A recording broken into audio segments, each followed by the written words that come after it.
My name is Samantha Wilson, and I'm 29 years old. Never in my wildest dreams did I imagine my brother's wedding would end with his new bride slapping me across the face in front of 200 shocked guests. All because I wouldn't give them my house, the one my grandmother left specifically to me. The moment Catherine's hand struck my cheek, my mother leaned in and hissed, "Don't make a scene. Just leave quietly." So I did. But what happened the next day changed everything. Before I dive into this absolute nightmare, drop a comment letting me know where you're watching from. Hit that like and subscribe button if you've ever had to stand your ground against family pressure. Trust me, you'll want to hear how this all played out. My grandmother Eleanor was more than just a relative. She was my rock, my confidant, and, honestly, my favorite person in the world. From the time I was little, I spent nearly every weekend at her beautiful Victorian house on Maple Street. It was a stunning 3-bedroom home with original hardwood floors, a wrap-around porch, and the kind of character you just can't find in modern buildings.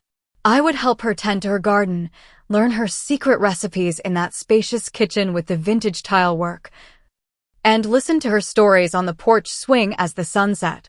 My brother James, 3 years older than me, never had much interest in visiting Grandma Eleanor.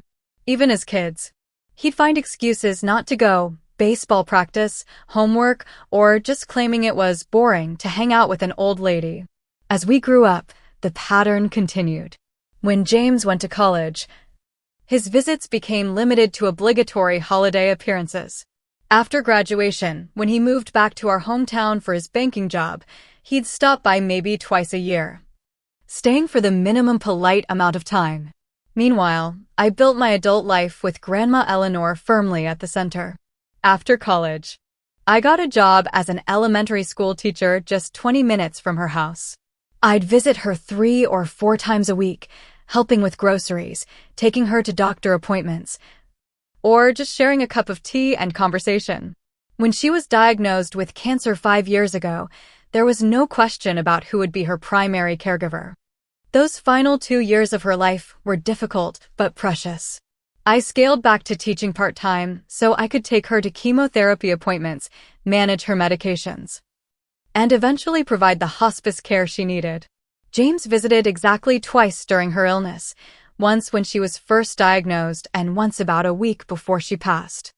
My parents came more frequently, but always with the air of people fulfilling an obligation rather than providing genuine support.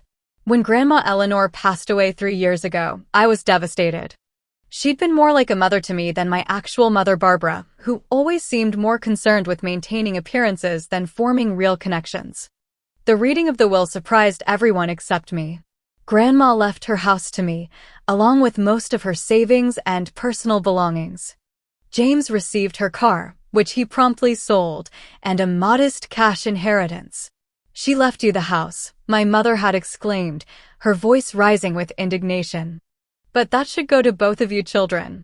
My father Thomas had placed a hand on her arm. "Barbara, it was Eleanor's decision. She knew what she was doing." James hadn't said much that day, but the tight line of his mouth and the coldness in his eyes told me everything. He believed he deserved half of everything, despite barely maintaining a relationship with our grandmother. For me, the house wasn't about the money. It represented my connection to Grandma Eleanor, and I immediately made plans to move in and restore it to its former glory. I spent every spare dollar and weekend painting, refinishing floors, updating the plumbing while carefully preserving the home's historical character. It became my sanctuary, my pride and joy. About 6 months after I'd moved in, James stopped by unexpectedly. He wandered through the rooms, nodding appreciatively at the improvements I'd made. "You know," he said casually, leaning against the kitchen counter, "this place must be worth at least $400,000 now. If you sold it, we could split the money and both put down payments on our own places." I nearly dropped the coffee mug I was holding. "James, this is my home. Grandma left it to me because she knew how much it meant to me." "Come on, Sam," he'd replied with an edge to his voice. "You know it's not fair that you got everything. We're both her grandchildren." That was the moment I realized this inheritance would always be a point of contention between us. What I didn't know then was how much worse it would get once Catherine entered the picture. James met Catherine Parker at a charity gala for the bank where he worked. From the first time he mentioned her, I could tell she was different from his previous girlfriends. He'd always dated ambitious women, but Catherine was in another league entirely. At 32, she was a marketing executive at a luxury real estate firm, with the kind of polished appearance that screamed money and status. The first time I met her was at my parents' house for Sunday dinner, about a year after Grandma Eleanor passed. Catherine arrived wearing designer clothes and carrying a handbag that probably cost more than my monthly salary. Her smile was perfect, her manners impeccable, and my parents were instantly charmed. "James tells me you're living in your grandmother's old house," Catherine said as we sat in the living room before dinner. "How quaint. Is it in one of those historic neighborhoods?" I explained the location and a bit about the home's history, feeling an unexpected need to justify my attachment to it. "Oh, I know that area," she replied, her eyes lighting up with interest. "Those Victorians are absolute gems when they're properly renovated. The market value must be incredible."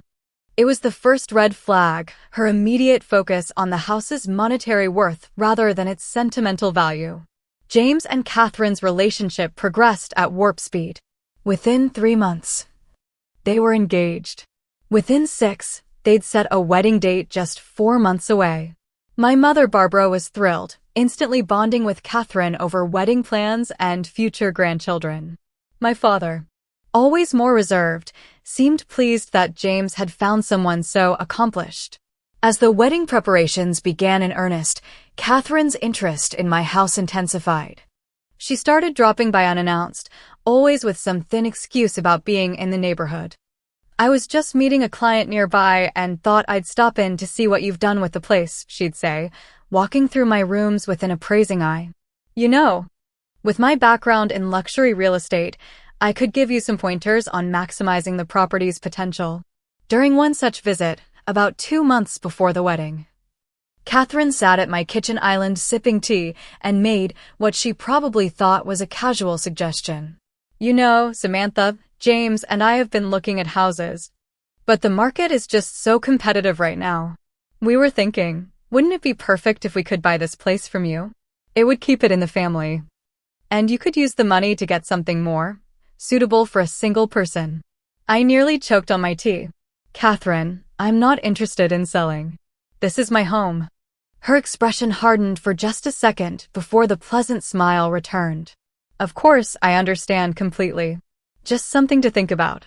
Family helping family, you know?" As Catherine spent more time with my family, I noticed how she subtly dominated every conversation and decision. James, once outspoken and independent, began deferring to her on everything from which restaurants they visited to which friends they kept in touch with. More alarmingly, my parents, especially my mother, began treating Catherine's opinions as gospel. "Catherine says the reception venue you suggested isn't prestigious enough," my mother informed me when I tried to help with wedding planning. "She says we need something more upscale if we want to impress James's colleagues." "Catherine thinks you should wear your hair up for the wedding," she told me another time. "She says bridesmaids with loose hair look messy in photos." Every family gathering became an exercise in watching Catherine manipulate everyone around her with compliments, strategic tears, or subtle put-downs disguised as helpful advice. I seemed to be the only one who noticed, or at least the only one willing to question it. The wedding planning intensified, along with Catherine's not-so-subtle hints about my house. During a family dinner 2 months before the wedding, she casually mentioned that she and James were still struggling to find the perfect home. "If only there was a solution right in front of us," she said, looking pointedly at me. "Catherine," I said carefully, "I've made it clear that I'm not selling my home." "Of course not selling," she replied with a laugh that didn't reach her eyes. "But wouldn't it make a wonderful wedding gift? James grew up visiting that house too, after all." That was when my mother jumped in. "Samantha, don't be selfish. Your brother is starting a new life. This would be such a meaningful way to support him." I looked at James, expecting him to intervene, but he just studied his plate silently. That night marked the beginning of an increasingly aggressive campaign to pressure me into giving up my home. The pressure to help out my brother by giving him my house escalated rapidly in the 2 months leading up to the wedding. What started as hints and suggestions turned into direct demands and emotional manipulation. My mother Barbara became Catherine's most devoted ally. She called me daily with new arguments for why I should surrender my home. James is the man of the family. He needs a proper home to start his own family, she insisted one day. You're being incredibly selfish, Samantha. What would Grandma Eleanor think of you hoarding that house when your brother needs it, she said another time. I tried explaining repeatedly that Grandma Eleanor had specifically left the house to me precisely because she knew how much I cherished it, but my words fell on deaf ears. That's just not how families work, my mother would dismiss. Families share. Families sacrifice for each other. My father Thomas, always conflict-averse, tried to stay neutral. Your mother just wants everyone to be happy, he would say when I complained about the pressure. But his neutrality only enabled the situation to worsen. James himself rarely brought up the house directly. Instead, he let Catherine and our mother fight his battles while he played the role of the reasonable brother just wanting family harmony. On the rare occasions when we spoke privately, he would sigh heavily and say things like, "I wish there was some solution that could make everyone happy." The situation reached a breaking point about 3 weeks before the wedding. I came home from work one Friday afternoon to find Catherine's luxury SUV parked in my driveway, along with 2 other expensive vehicles I didn't recognize. When I walked in, I found Catherine giving a tour of my house to a well-dressed couple. And this original woodwork is just stunning, Catherine was saying as they admired my living room. We plan to maintain all the historical features while updating the kitchen and bathrooms to something more contemporary. I stood frozen in the doorway, unable to believe what I was witnessing. Catherine spotted me and didn't even have the decency to look embarrassed. Samantha. Perfect timing. Let me introduce you to Martin and Diane. They're friends from the club and wanted to see the charming Victorian I've been telling everyone about. Everyone out, I said quietly, my hands shaking with anger. Now, Catherine's friends looked confused, but something in my expression must have convinced them this wasn't a good time. They murmured awkward goodbyes and slipped past me to their car.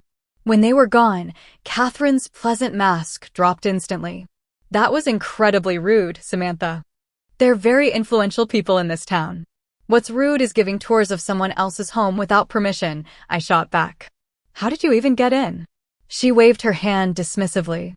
James still has his key from when he used to visit your grandmother. Look, I don't see why you're making such a big deal about this. It's going to be our home after the wedding anyway. Catherine, for the last time, I am not giving you my house. Not as a gift, not for sale, not ever. I need you to respect that and stop this insanity.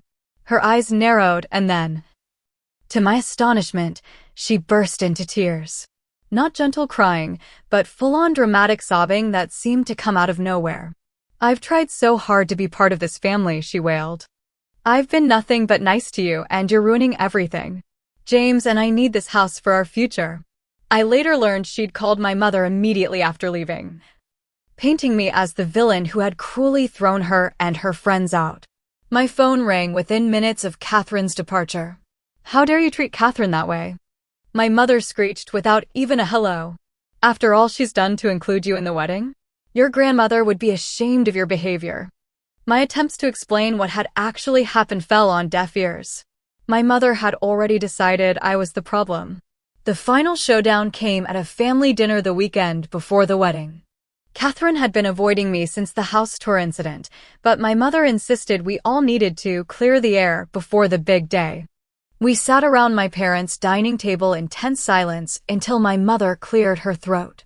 Samantha, we need to discuss your wedding gift to your brother and Catherine. Mom, there's nothing to discuss, I said firmly. I've made my position clear. This stubbornness is unbecoming, my mother snapped. Catherine and James need a proper home. You're living alone in a house meant for a family. A house that was left to me, I reminded her. Your grandmother would have wanted you to share, my mother insisted. James finally spoke up. Sam, be reasonable. You know that house is too big for just one person. Catherine and I would give it the life it deserves. I looked around the table at my family, My mother's disapproving frown, my father's uncomfortable silence, James's entitlement, and Catherine's calculated expression of hurt. In that moment, I felt completely alone. "This conversation is over," I said, standing up. "I'm not giving away my home. Not now, not ever. And if you can't respect that, then maybe I shouldn't be in the wedding at all." "Don't be dramatic," my mother hissed. "You're going to be in your brother's wedding and you're going to behave yourself. This family has appearances to maintain." I left that dinner feeling more isolated than ever, dreading the wedding that was now just days away. Little did I know that the worst was yet to come. The morning of James and Catherine's wedding arrived with picture-perfect weather, sunny with a gentle breeze. Exactly the kind of day Catherine had demanded from the universe for her special day. I arrived at the country club at 9 a.m. as instructed, my bridesmaid dress protected in its garment bag, my stomach in knots. The bridal suite was a flurry of activity. Catherine sat in the center like a queen, surrounded by her 3 bridesmaids from her side, her mother, and my mother. Everyone was fawning over her as a makeup artist applied her foundation. "Samantha, you're late," my mother scolded, though I was exactly on time according to the schedule. Catherine looked at me in the mirror. "It's fine, Barbara. As long as she's ready on time for photos." Her voice was honey-sweet, but her eyes remained cold. The next 5 hours were an exercise in fake smiles and tense politeness. I got my hair and makeup done alongside the other bridesmaids, all of whom were Catherine's friends from college or work. They chatted about inside jokes and shared memories while I sat in silence, feeling like an outsider. During the pre-ceremony photos, Catherine was careful to position me at the edge of every group shot. When the photographer suggested a photo of just the bride with her future sister-in-law, Catherine deftly redirected him. "We're running behind schedule. Let's focus on the essential shots." My brother James seemed distant, already orbiting entirely around Catherine's needs and wishes. When I managed a moment alone with him, I tried to connect. "Nervous?" I asked with a genuine smile. He glanced toward where Catherine was speaking with the wedding planner. "Just want to make sure everything's perfect for her. She deserves it." "James," I said carefully, "are we okay? I feel like there's been this tension." "Today's not the day, Sam." He cut me off. "Let's just get through the wedding without any drama, all right?" The ceremony itself was elaborate and flawless, exactly as Catherine had planned. 200 guests filled the country club's garden, which had been transformed with thousands of white roses and crystal decorations. Catherine walked down the aisle in a designer gown that had reportedly cost more than some people's cars. James looked handsome in his tuxedo, beaming at his bride. Standing at the front with the other bridesmaids, I tried to feel happy for my brother. Despite everything, I wanted him to have a good marriage. I just wished it was to someone who actually loved him for who he was, not what he could provide. The reception began at 5 p.m. in the country club's grand ballroom. Crystal chandeliers sparkled overhead, and each table was adorned with elaborate floral centerpieces. I was seated at the family table near the head table, with my parents and some distant relatives. After dinner came the speeches. The best man, James's college roommate, gave a heartfelt toast about friendship and finding the right partner. Then Catherine's maid of honor spoke about how Catherine always gets what she wants, a comment that seemed innocent to most, but sent a chill down my spine. Then, unexpectedly, Catherine herself stood up and took the microphone. "This wasn't on the program. I just want to say a few words," she began, her voice ringing clear through the ballroom. "First, thank you all for being here to celebrate our special day. James and I are so blessed to have such wonderful friends and family supporting us." The crowd applauded politely. Catherine's smile widened as she continued. "I especially want to thank my new family for welcoming me so warmly. Thomas and Barbara, you've been like second parents to me already." She blew a kiss toward my parents, who beamed with pride. "And Samantha," she said, turning toward me. Every head in the ballroom swiveled in my direction. "James's sister has a very special wedding gift for us, and I think now is the perfect time to acknowledge her incredible generosity." My blood ran cold. What was she doing? As many of you know, Samantha inherited a beautiful Victorian home from their grandmother, Catherine continued. And in a true demonstration of family love, she's giving this home to us as our wedding present. We're so excited to start our life together in this meaningful family property. 200 pairs of eyes were now fixed on me. Some people began to applaud. Others smiled approvingly. My mother was nodding vigorously while my father looked confused. James stared at his plate, not meeting anyone's gaze. The microphone was suddenly thrust into my hands. Catherine was standing over me, that perfect smile still fixed on her face, but her eyes were challenging, almost threatening. "Would you like to say a few words about your gift, Samantha?" she asked sweetly. The room fell silent, waiting. My hands were shaking. This was a deliberate public ambush, designed to force me to either go along with her lie or look like the villain in front of everyone they knew. I slowly stood up, my legs feeling unsteady beneath me. I looked around at all the expectant faces and took a deep breath.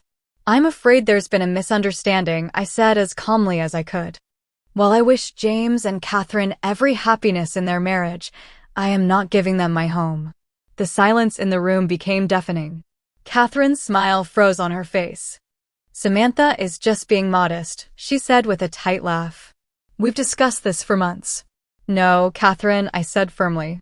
"We have never agreed to any such arrangement. That house is my home, and it's not being given away or sold." Catherine's pleasant mask slipped completely. Her face contorted with rage as she snatched the microphone back. "How dare you?" she hissed, though her voice still carried to the horrified guests. "You selfish, ungrateful little." And then it happened. Catherine's hand flew up and struck me across the face with enough force to make me stumble backward. The sound of the slap seemed to echo through the ballroom. Gasps erupted from the guests. Someone dropped a glass. I stood in shock, my cheek burning, tears welling in my eyes not from the pain, but from the public humiliation. My mother was instantly at my side, but not to comfort me. Instead, she grabbed my arm and whispered furiously, "Don't make a scene. Just leave quietly." James still hadn't moved or spoken. He sat frozen at the head table, watching as his new wife publicly assaulted his sister. With as much dignity as I could muster, I picked up my small clutch purse from the table, turned, and walked steadily toward the exit. 200 pairs of eyes followed my retreat. Some guests looked shocked, others uncomfortable, a few seemed almost entertained by the drama. The cool evening air hit my face as I pushed through the doors into the parking lot. Only when I reached my car did I allow the tears to fall freely. My hands shook so badly that I could barely get the key into the ignition. Somehow, I managed to drive home, the entire way feeling like I was underwater, disconnected from reality. At home, I collapsed onto my couch, surrounded by the walls that had become the center of so much conflict. The beautiful home that had been my grandmother's final gift to me, that had become my sanctuary, had now also become the reason for my public humiliation and family estrangement. I fell asleep there on the couch, still in my bridesmaid dress, tears dried on my cheeks, with no idea that by this time tomorrow, everything would change again. I woke up the next morning with swollen eyes and a dull ache in my chest. For a blissful few seconds, I didn't remember what had happened. Then it all came flooding back. Catherine's public lie, the slap, my mother's cold dismissal, James's silence. The walk of shame past 200 stunned wedding guests. My phone, which I'd silenced the night before, showed 27 missed calls and 43 text messages. Most were from my mother. But there were several from James, my father, and even some concerned friends who had witnessed the spectacle. I made myself a cup of coffee and began to read through the texts. My mother's messages started with fury and escalated from there. "How could you embarrass us like that? Get back here right now and apologize to Catherine. You've ruined your brother's wedding with your selfishness." James's messages were no better. "You had one job, support me on my wedding day. Thanks for nothing. Catherine is devastated. I hope you're happy. You need to call and apologize to my wife. Today." My father's lone message was more measured. "We need to talk about what happened. Call when you're ready."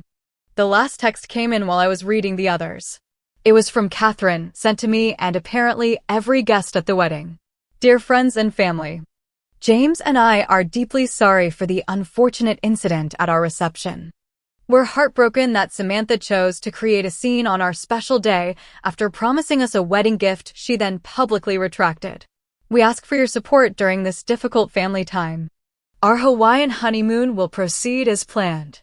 I nearly threw my phone across the room. The audacity of her lying about me, again, to everyone we knew. My phone rang almost immediately. It was my mother. Have you seen Catherine's message? She demanded without preamble. Everyone is talking about it. The Hendersons just called me asking what's wrong with you. This is a nightmare for our family's reputation. Mom, I said, struggling to keep my voice steady. Catherine lied. I never promised them my house.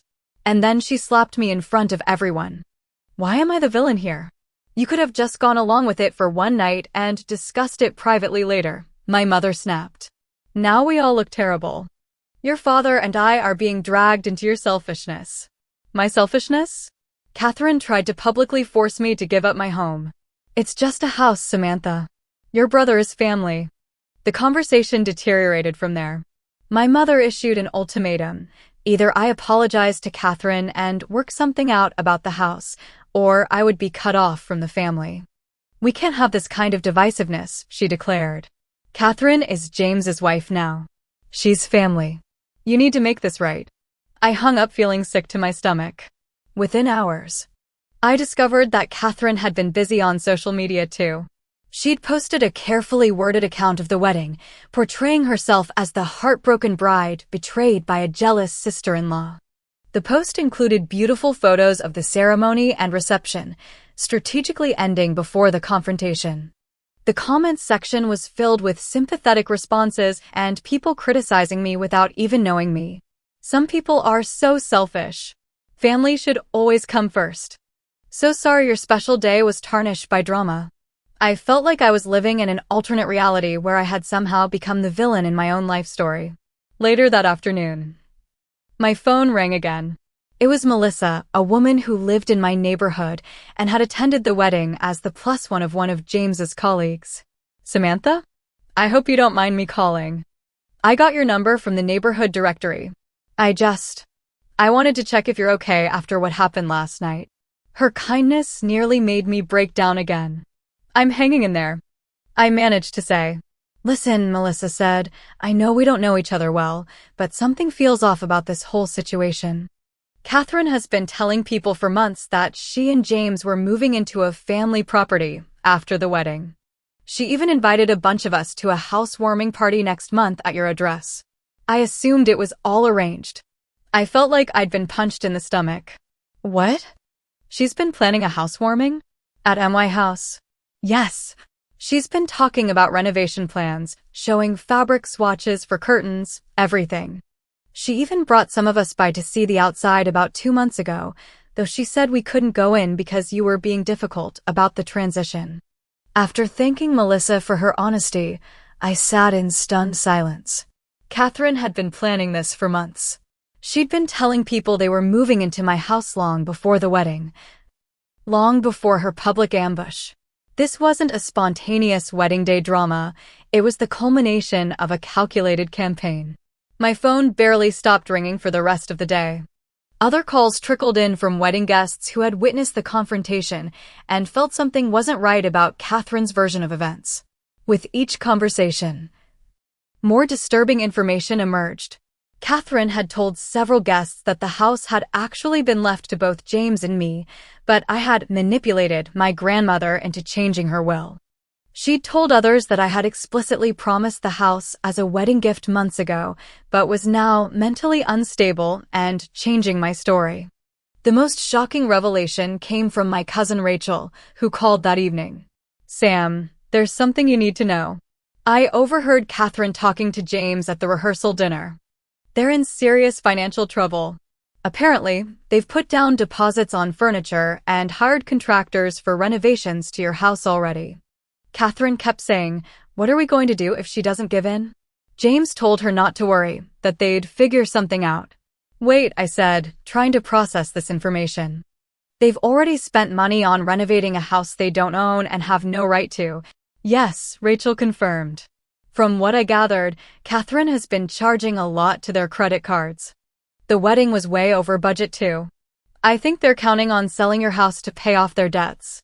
This explained the desperation behind Catherine's public ambush and possibly James's unwillingness to stand up to her. They weren't just coveting my house. They were banking on it to solve their financial problems. By nightfall, my initial shock had transformed into simmering anger.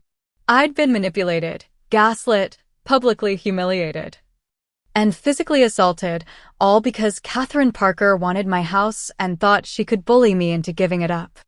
I decided it was time to stop being reactive and start taking control of the situation. Catherine had brought this fight to me, but I would be the one to finish it. The morning after the wedding, while Catherine and James were flying to Hawaii for their honeymoon, I began my counteroffensive. The first step was to understand exactly who I was dealing with. Catherine Parker had seemingly appeared in our lives out of nowhere, instantly charming my family while isolating me. What did we really know about her? I started with a basic internet search, which revealed her LinkedIn profile showing her impressive career trajectory at Parker Luxury Real Estate. The company name caught my attention, Parker. Was it just a coincidence? Further searching confirmed my suspicion. The real estate company was owned by Catherine's father. Her executive position was nepotism, not the result of the business brilliance my brother and parents had been so impressed by. I dug deeper, searching for any mutual connections. Through some careful social media investigation, I discovered that one of my college friends, Allison, had attended the same university as Catherine. I called her immediately. Catherine Parker. Allison repeated when I asked. Oh my God, yes. Everyone in our sorority knew Catherine. She was notorious. Notorious how? I pressed. She had a pattern. She'd target wealthy guys, date them until they bought her expensive gifts or paid for lavish trips, then dump them when someone with more money came along. There was this one guy, Richard, who actually had to drop out because she maxed out his credit cards buying herself jewelry, then ghosted him.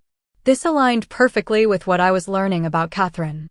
But I needed more concrete evidence if I was going to expose her true nature to my family. I hired a private investigator, explaining the situation and asking them to look into Catherine's background, particularly any pattern of financial exploitation or manipulative behavior. It was expensive, but protecting my home and clearing my name was worth every penny. While waiting for the investigator's report, I consulted with a lawyer about the slap at the wedding and Catherine's defamatory statements. You have a solid case for both assault and defamation, the lawyer advised. The assault has multiple witnesses, and her written statements falsely claiming you promised the house as a gift are clearly damaging your reputation. But legal action would mean a long, public battle. Are you prepared for that? I wasn't sure. A lawsuit would further divide my family, but I also couldn't let Catherine's behavior go unchallenged. I decided to hold off on legal action until I had gathered more information. 3 days later, the private investigator delivered their report, and it was more damning than I could have imagined. Catherine had a history of financial manipulation that went far beyond college dating games. She'd been engaged twice before James, each time to wealthy men, and each engagement had ended mysteriously. Both ex-fiancés had reported significant financial losses during their relationships with her. Most relevantly, her previous engagement had involved a situation disturbingly similar to mine. Her ex-fiancé's grandmother owned a valuable piece of property that Catherine had apparently set her sights on. When the grandmother refused to include Catherine in her will, the engagement mysteriously ended. The report included contact information for Catherine's previous almost mother-in-law, Margaret Reynolds. I called her immediately. I've been waiting for this call, Margaret said after I explained who I was. I knew Catherine would try this again. Margaret's story sent chills down my spine. Catherine had nearly succeeded in manipulating her son into pressuring his grandmother to sign over a valuable lakeside cabin. When the grandmother refused, Catherine had orchestrated a family conflict eerily similar to mine, trying to isolate anyone who opposed her and turn family members against each other. She's not after love or even status, Margaret warned. She wants assets, property, things she can control or liquidate. And she doesn't care who she hurts in the process. Armed with this information, I created a careful strategy. Direct confrontation wouldn't work. Catherine was too skilled at twisting situations to her advantage, and my family was already biased against me. I needed undeniable evidence and the right moment to present it. The honeymoon gave me a 2-week window to prepare. I gathered screenshots of Catherine's false social media posts, collected written statements from wedding guests who had witnessed the slap, and organized the investigators' findings into a clear, undeniable presentation of who Catherine really was. Surprisingly, my first ally came from an unexpected source. My father called me about a week after the wedding. "Your mother doesn't know I'm calling," he began awkwardly. "But something doesn't feel right about all this. Catherine's story keeps changing, and some things she's saying don't add up." I seized the opportunity.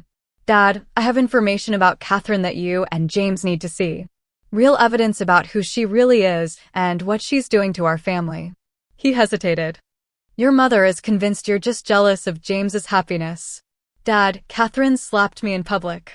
Does that sound like something a reasonable person does? Please, just look at what I've found before you make up your mind." To my relief, he agreed to meet me for lunch the next day. I brought copies of the most important documents, evidence of Catherine's previous broken engagements, testimonials from people she'd manipulated, and proof of her lies about my house. My father read through everything slowly, his expression growing increasingly troubled. When he finished, he looked up at me with new understanding in his eyes. "I had no idea," he said quietly. "All this time, I thought it was just normal wedding stress and family adjustment. This is calculated." "It is," I confirmed. "And James is her target. She's using him to get what she wants." My father nodded slowly. "Your mother won't be easily convinced. She's invested a lot in the idea of Catherine as the perfect daughter-in-law." "I know. But James needs to see this before it's too late. They've only been married a week. He could still get an annulment." My father promised to help arrange a meeting with James as soon as he returned from the honeymoon. In the meantime, he agreed to try to moderate my mother's hostility toward me. James and Catherine returned from Hawaii tanned and seemingly happy. My brother initially refused to meet with me, but my father finally convinced him to come to dinner at my house alone. When James arrived, he was cold and defensive. "I'm only here because Dad insisted," he said, refusing to sit down. "I don't have anything to say to you until you apologize to Catherine." "Before you decide that, there's something you need to see," I replied, handing him the folder of evidence I'd compiled. At first, he refused to even look at it. "More of your jealous accusations? No thanks." "James," my father said firmly. "Sit down and read it. All of it. Then decide." Reluctantly, my brother sat and began to read. I watched his expression change from dismissive to confused to increasingly disturbed as he worked through the documents. When he reached the statement from Margaret Reynolds detailing Catherine's previous attempt to acquire property through manipulation, his face went pale. "This can't be right," he muttered. "Catherine wouldn't." "There's more," I said gently, showing him the financial records the investigator had uncovered. "She's in serious debt, James. Designer clothes, luxury vacations. All on credit cards. And look at this. She put down deposits with contractors to renovate my house. Deposits you two can't afford to lose." James's shoulders slumped. "She told me your house was definitely going to be our wedding gift. That you'd promised. She said we should start planning the renovations to show you how much we appreciated it."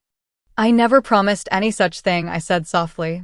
"And I think deep down, you know that." He was quiet for a long moment. "The wedding was so expensive." She kept adding things, saying we deserved the best.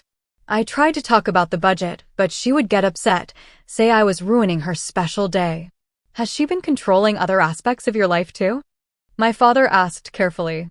James looked up, surprise in his eyes. "How did you know?" "It started small. suggesting I drop certain friends, saying my hobbies were immature. Lately, she checks my phone, questions me if I'm late coming home from work. I thought she was just insecure, that she'd settle down after the wedding. It was heartbreaking to watch my confident, independent brother realize how he'd been manipulated. By the end of the evening, James was shaken but still unwilling to accept the full truth about his new wife. "I need to talk to her," he said. "Get her side of the story." I knew that was a mistake. Catherine would deny everything, twist the narrative, and find a way to isolate James from us again. But I couldn't stop him. As predicted, Catherine went into full damage control mode when confronted. She called my parents in tears, claiming I was trying to destroy her marriage out of jealousy. She denied everything, dismissing the evidence as fabrications. She even called my boss at the elementary school, suggesting I was mentally unstable and shouldn't be working with children. But cracks had formed in her perfect facade. My father stood firm in his new understanding of the situation.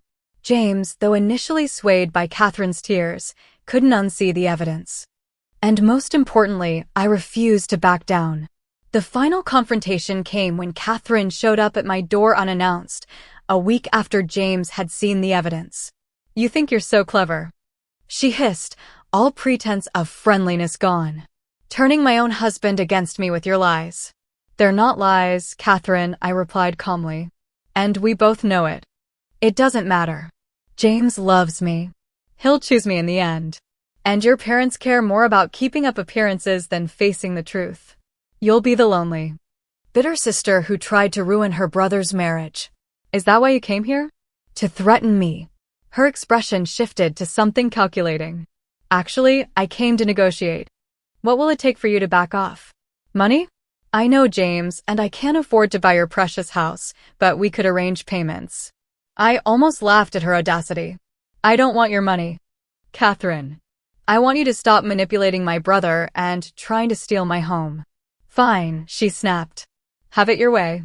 But remember, I've already told everyone what a jealous, unstable bitch you are. No one will believe anything you say." As Catherine stormed off, I realized she'd just given me exactly what I needed, clear evidence of her true character and intentions.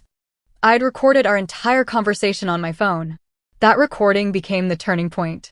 When James heard his wife's unfiltered words, the spell finally broke. He moved out of their apartment the next day and filed for an annulment, citing fraud. Catherine made one last desperate attempt to salvage her reputation. She created a tearful social media video claiming James and I had conspired against her, that we'd planned all along to humiliate her. But by then, too many people had seen the evidence or witnessed her behavior firsthand. Her carefully constructed image crumbled completely. My mother was the last holdout, unwilling to admit she'd been so thoroughly deceived. But even she couldn't deny the recording of Catherine's threats or the financial evidence showing Catherine had been planning to sell my house to pay off her debts. 2 months after the wedding that had nearly destroyed our family, Catherine moved away to start fresh in another city. James began the difficult process of rebuilding his life and financial security. And I remained in my grandmother's house, now even more precious to me for having defended it against someone who saw it only as a commodity to be exploited. 6 months after the wedding disaster, my grandmother's house had become more than just my home. It was a symbol of standing my ground and protecting what mattered to me. I'd completed the kitchen renovation I'd been planning before all the drama, replacing the outdated appliances while carefully preserving the vintage tile work that Grandma Eleanor had loved so much. The front garden was in full bloom with the same varieties of roses my grandmother had planted decades ago. On weekends, I would sit on the porch swing with a cup of coffee, feeling her presence and knowing she would have been proud of how I'd handled the situation. James and Catherine's marriage had officially ended. The annulment was granted on grounds of fraud after evidence emerged that Catherine had hidden significant debt from James before the wedding. According to mutual friends, she had already moved on to a new target, a divorced real estate developer in her new city. My brother was slowly putting his life back together. The financial damage from his brief marriage was substantial, nearly $50,000 in credit card debt that Catherine had accumulated, plus the non-refundable deposits for house renovations that would never happen.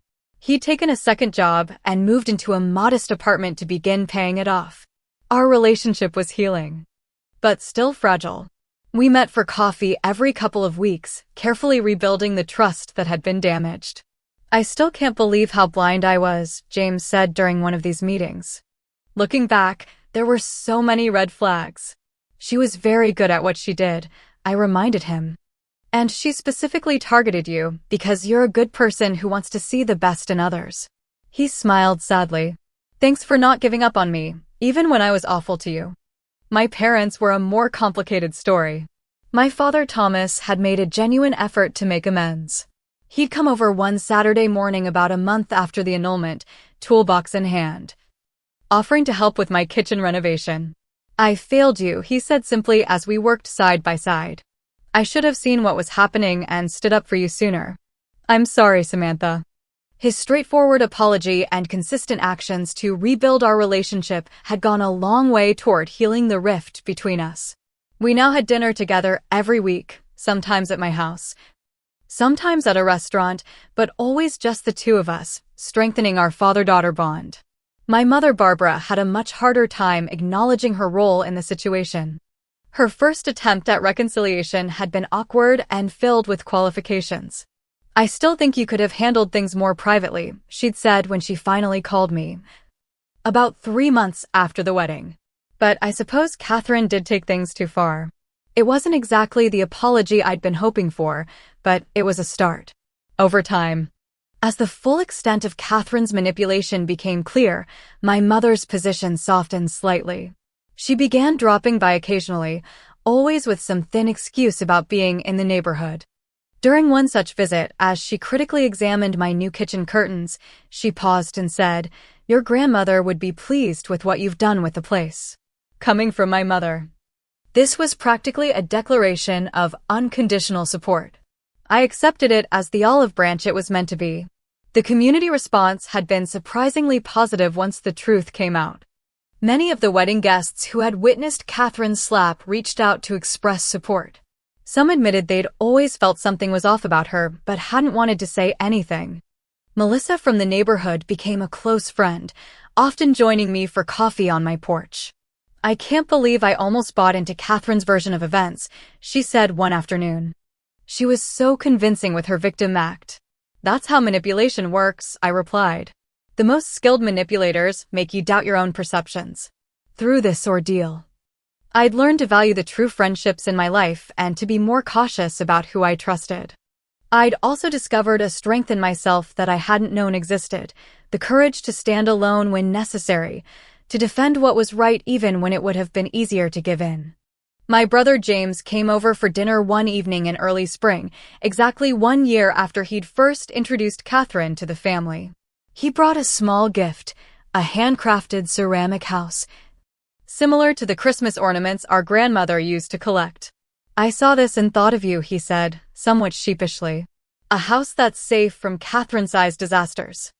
I laughed, grateful that we'd reached a point where we could joke about the experience. "How are you really doing?" I asked as we sat on the porch after dinner. "Better," he said.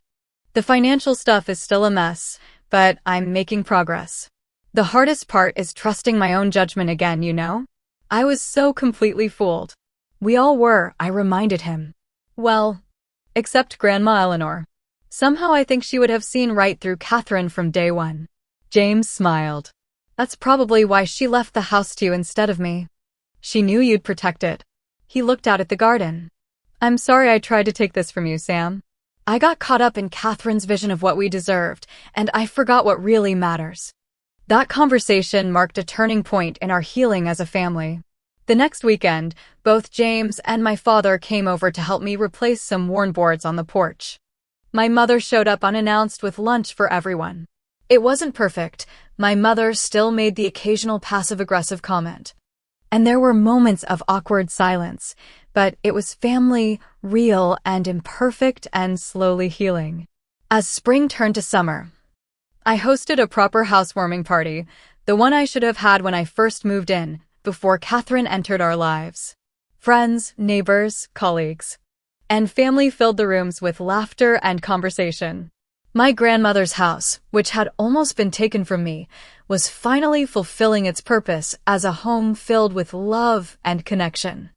Standing in my kitchen, watching my brother laughing with friends while my parents chatted with my neighbors on the porch, I felt a sense of peace I hadn't experienced in a long time.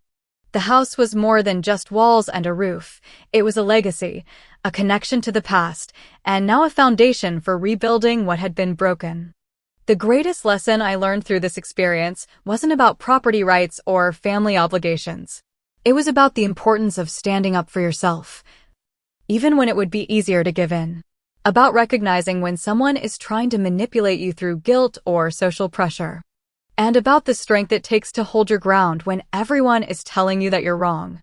Sometimes the hardest battles are the ones we fight with the people closest to us. But sometimes those battles are exactly the ones most worth fighting. I'm curious, have you ever had to stand your ground against family pressure? Or dealt with someone like Catherine who tried to manipulate you? Drop a comment below and share your experience. And if this story resonated with you, please hit that like button and subscribe to hear more stories about standing up for yourself even when it's difficult. Thank you for listening to my journey. And remember, you deserve to have your boundaries respected, even by family.